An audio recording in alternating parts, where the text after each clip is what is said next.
Good morning, students. Welcome back to the e-learning platform of the GS College of Commerce, Wardha. Today we are going to see the money market. In the earlier videos, we have seen the money markets related the stuff.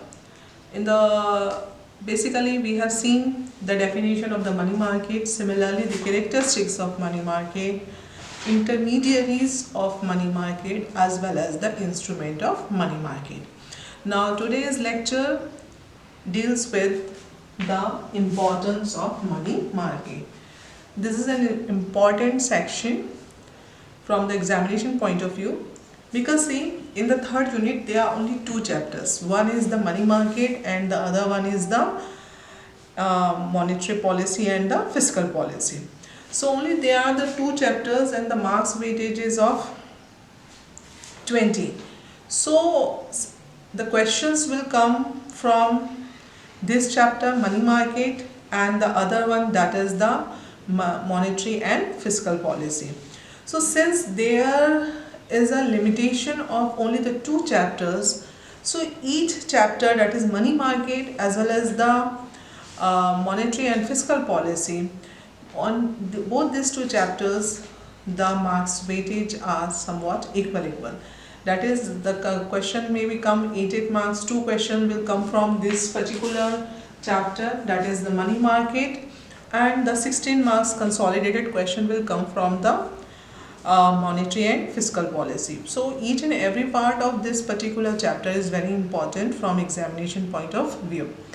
But if we will focus which part is more important, so here the intermediaries of the money market or the players of the money market is one of the important aspect. Simultaneously, the instruments which are used in the money market. These two portion is very important from examination point of view. Today what we are going to see, that is the importance of money market. So this particular portion is also important from the examination point of view, and that is for the 4 marks short answer type question, which is the question number 5. Let's see what is the importance of money market. The first one over there is financing trade. Basically, as I explained earlier, the different intermediaries are there, that is the commercial banks, similarly the cooperative society, non-banking financial companies, similarly the companies, joint stock companies are also the part and parcel of this money market. What is basically the purpose of the money market? The basic purpose of the money market is to provide the short-term finance to the industry as well as trade. See, there are the different instruments which are used in the money market. That is one is their commercial bills. These commercial bills are normally utilized by the traders or the businessmen to meet their short-term requirements. Similarly, if the company is there and the company is in need of the fund, they actually fulfills the requirement via the borrowing through the commercial papers. The small traders or the businessmen normally uses the bill of exchange for fulfilling their short-term money requirement. So this is the one of the method which actually finances the industry as well as trade short-term money requirement. So basically, the first importance of the money market is that it fulfills the requirement of the trader in terms of money. The organized money market fulfills the requirement of the large traders, we can say, or the companies. And when we are talking about the unorganized money market, whereby the itinerant bankers, indigenous bankers, similarly the chit fund is used, and the other ways, basically that fulfills the requirement of the small traders, the farmers, and the other. So in this way, these money market helps in terms of fulfilling the short-term requirement of fund to the trade. Similarly, the financing industry. Financing industry, basically just like the trade, it also fulfills the requirement of the it also fulfills the requirement of the industry. The commercial bills which are used here fulfills the requirement of the fund. Similarly, the commercial papers are also used by the companies to meet out their short-term money requirement. You all know that the long-term capital can be raised by the company through the issue of shares, through the issue of debentures, and as well as borrowing from basically the banks. But it requires the cost. The cost of capital is normally more. But in the case of the short-term money market, but in the case of the short-term funds, that is the money market, it fulfills the requirement immediately of the working capital of industry as well as the companies. So, financing industry, money market also helps in financing the industry. It also helps in financing the trade and the commerce. Similarly, profitable investment.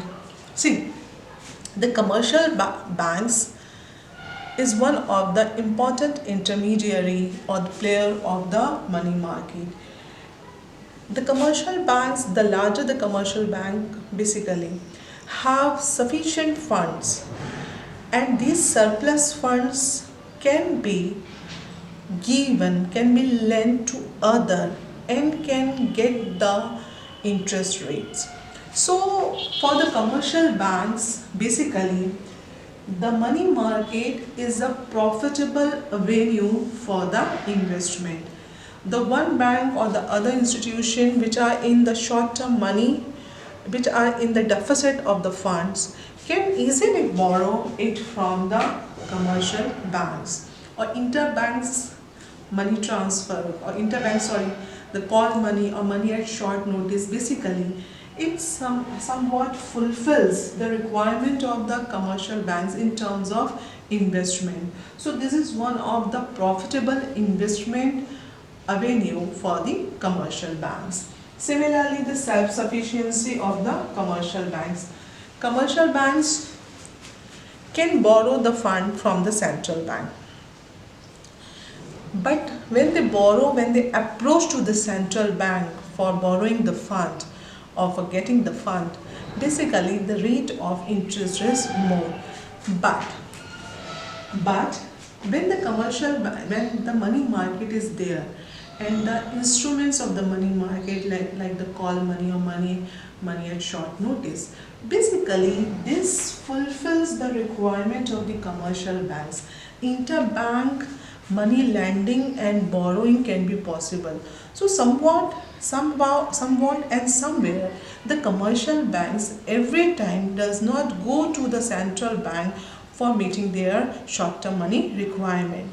These commercial banks can borrow interbank borrowing can be possible, and through this interbank borrowing, basically the self-sufficiency of the commercial bank is ensured. So the commercial bank is somehow self-sufficient in terms of money borrowing as well as lending. Then the next one is their help to the central bank. The money market is also one of the indicator of the economic growth and the development. Basically, the central banks formulate the policy, that is the monetary policy. Similarly, the government frames the fiscal policy. So, in somehow, these indicator of the money market actually helps the central bank in framing the future monetary policy. The money market requirement, basically the money market requirement can be undertaken or can be understood by the central bank. And via that, the future policies of the central bank in terms of the monetary as well as the fiscal basically can be easily framed. So these money market not only helps the commercial banks, this money market also helps the central bank for formulating the policy. So in today's lecture, what we have seen basically, we have seen the importance of money market. Importance of money market, whereby we have seen it is useful for financing the trade, it is useful for financing the industry. Similarly, it is one of the profitable investment avenue for the commercial banks. It ensures the self-sufficiency of the commercial bank, at the same time helps the central bank.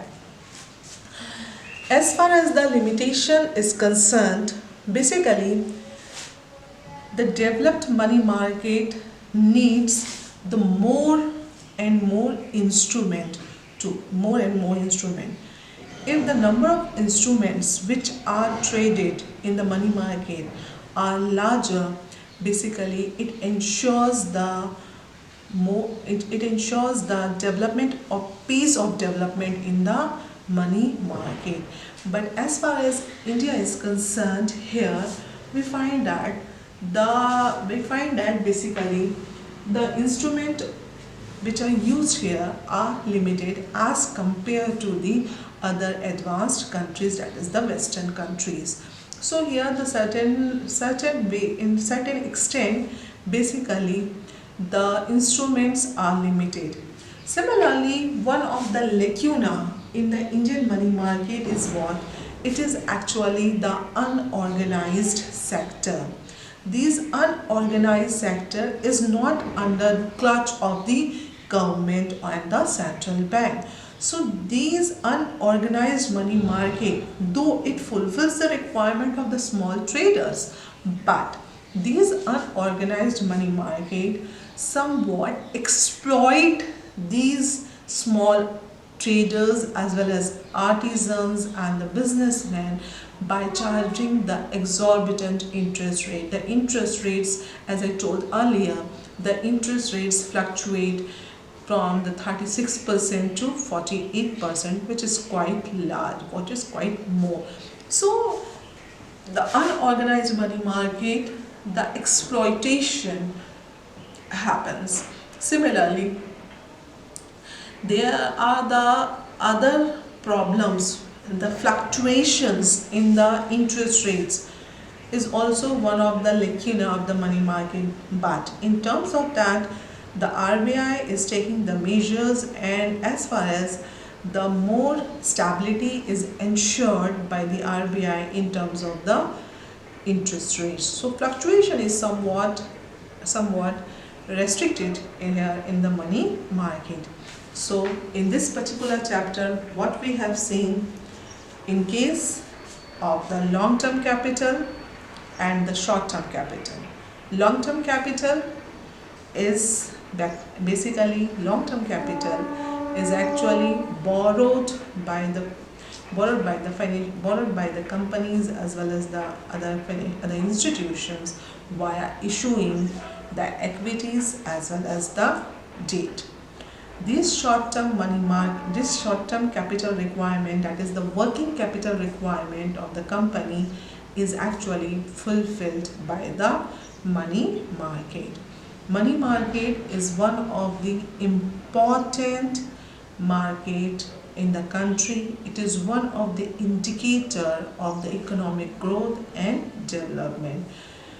What we have further seen in this particular chapter, we have seen that the money market is the organized money market as well as the unorganized money market.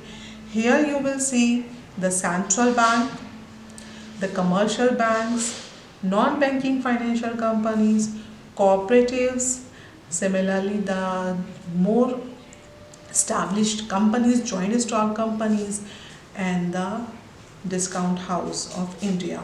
These are the part, and similarly the mutual funds also. These are the part and parcel of the organized money market. In the unorganized sector, what we find? In the unorganized sector, we find the indigenous bankers, similarly the chit funds and the other. What we have seen in the case of the money market, we have seen the commercial bills, we have seen the commercial papers, we have seen the call money and the money at short notice. Similarly, the certificate of deposits, treasury bills. One of the importance of the money market is also for the government. And what is the importance over here? This is basically the government can also fulfill the short-term money requirement in terms of issuing the treasury bills. So treasury bills actually helps the government for meeting its short-term money requirement. So treasury bills, commercial papers, commercial bills, certificate of deposit, money market, mutual funds, all these are basically the instruments which are used in the money market.